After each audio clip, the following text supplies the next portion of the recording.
Vamos lá, galerinha do nono ano, uma aulinha aí de química sobre o átomo, beleza? Gente, vamos lá. Gente, o átomo, ele tem algumas características que nós precisamos revisar, tá bom? Professor, que características são essas, professor? Vamos lá. Todos nós sabemos que o átomo é composto por partículas. Bom, nós sabemos isso. O átomo ele é composto por partículas. Mas, queridos, preste atenção. Por que o elétron ele é negativo? Ele é negativo só para se contrapor ao próton que é positivo? Não, gente. Existe todo um experimento que foi realizado para determinar que o elétron ele é negativo. Esse experimento foi feito por J.J. Thomson. Thomson fez esse experimento, tá certo? O que era esse experimento? Olha só que interessante. Ó. Vou até pegar aqui um pincel aqui para riscar aqui junto com vocês. Gente, nesse experimento, nesse experimento todo, nós temos uma bateria. Essa bateria ela fornece energia para um polo e que emite um raio luminoso. Vou até voltar aqui, para que eu possa colocar o sentido do raio aqui de forma correta. E vai enviar um raio luminoso, tá bom? Muito bem. Esses raios, eles é para irem em direção a outra região, tá bom? Só que o que foi que Thomson fez? Ele colocou no caminho desses raios uma ventoinha, um ventiladorzinho. E ele verificou que esse ventilador girava, gente. Se girava é porque esses elétrons, essas cargas, as possuíam massa. E a gente diz que essas partículas elas são corpusculares. Por que elas são corpusculares? Porque elas possuem massa. Muito bem, entendi. Então vamos lá. Gente, se elas possuem massa, significa que elas podem fazer essa ventoinha girar. E isso aconteceu.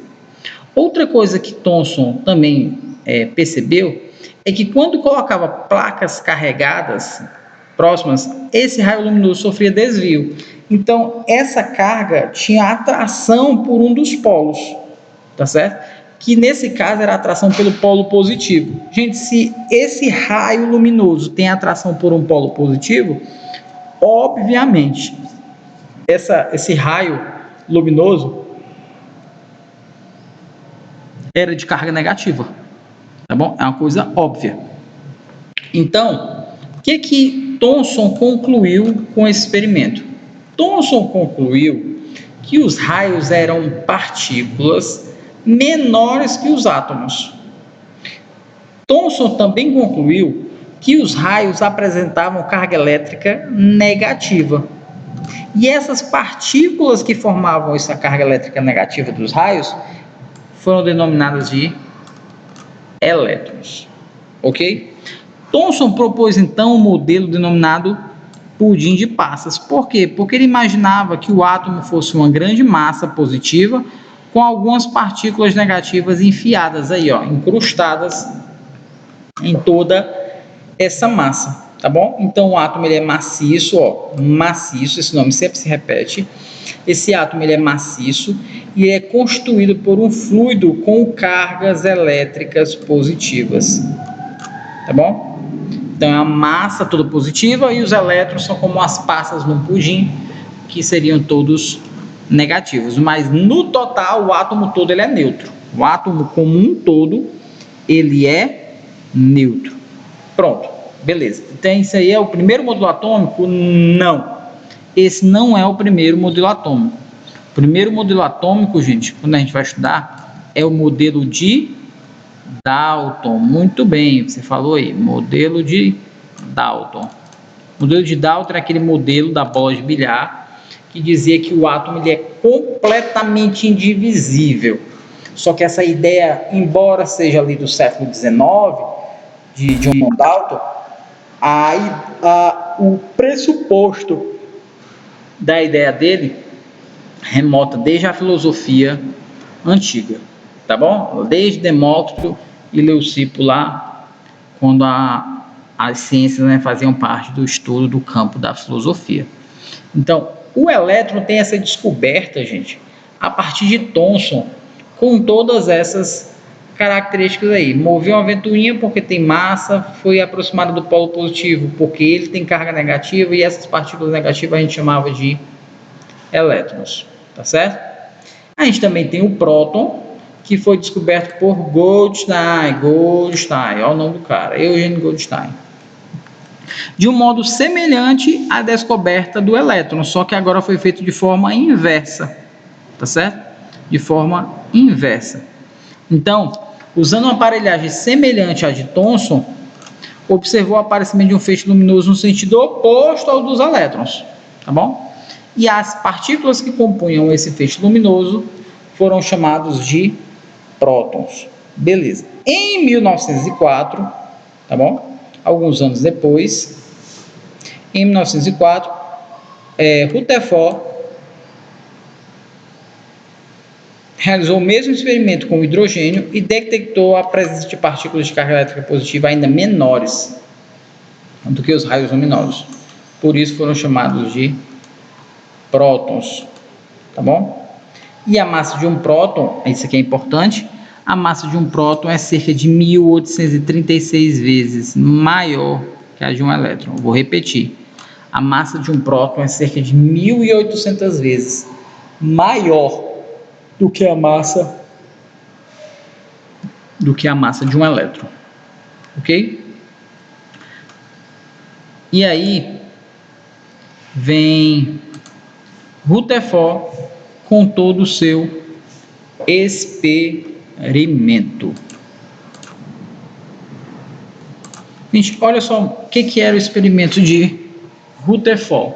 Gente, o experimento de Rutherford utilizou partículas alfa em direção à parede fina e feito com lâmina de ouro, tá certo? E ele verificou que uma parte dos raios passava em linha reta, uma parte dos raios sofria desvio e uma parte dos raios ricocheteava, voltava.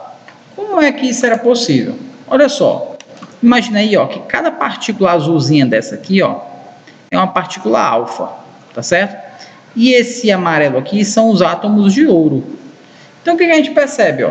Todas as vezes que um raio vem em direção ao núcleo, ele acaba voltando, ó. Ele toca e volta. Outros que passam perto, eles sofrem desvio, que são esses que estão vindo aqui para cá, ó. Sofrem desvio. Ok?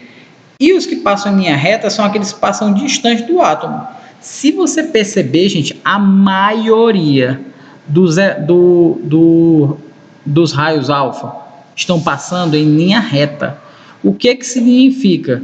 Que o átomo possui muito espaço vazio. Para Rutherford, o átomo possui muito espaço vazio.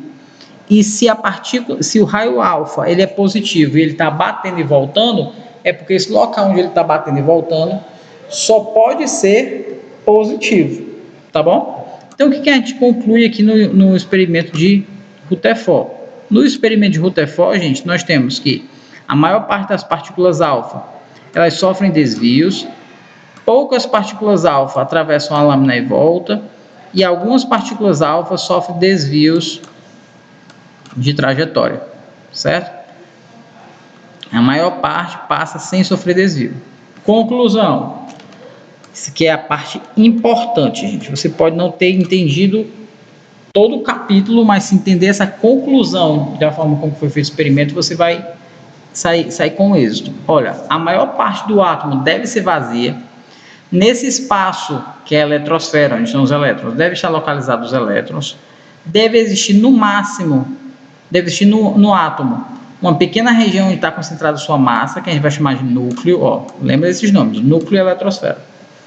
E o núcleo do átomo deve ser o quê? Positivo. O núcleo do átomo ele é o quê?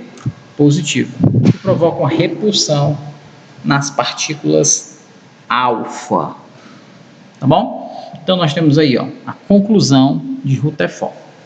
Ok? Próxima aula nós resolveremos exercício deste conteúdo. Grande abraço.